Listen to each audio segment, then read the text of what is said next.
Topic 4. One argument. One argument example. Hi, how are you? In the previous videos, we saw how to use parameters and arguments. I hope you know how to use them.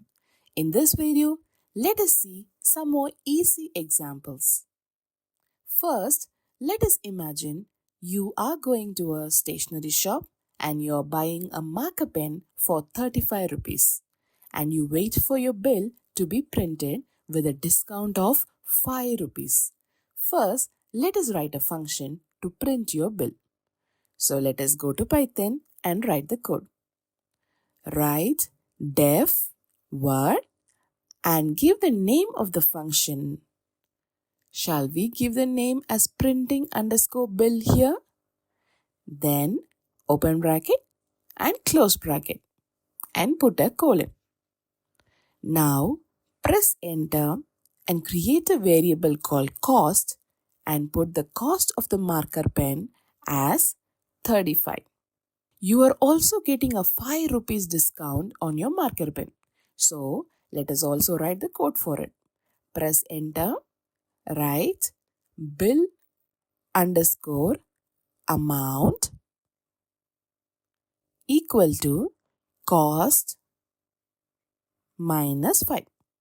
Then press enter and write print open bracket close bracket and put bill underscore amount inside the brackets. Now let us call the function. So press enter and delete the tab space and write printing underscore bill open bracket close bracket. Let us save the file and run the code. The output printed is the bill amount 30 after the discount of 5 rupees.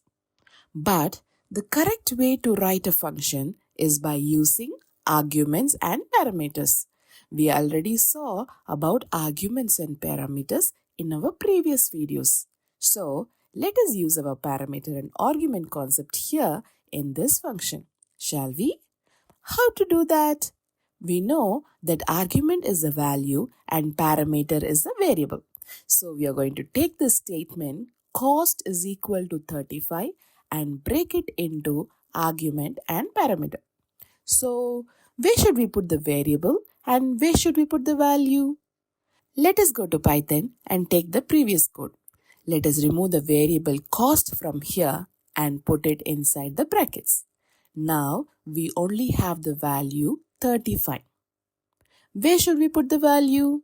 We remove this value 35 and put it inside the brackets where we are calling our function.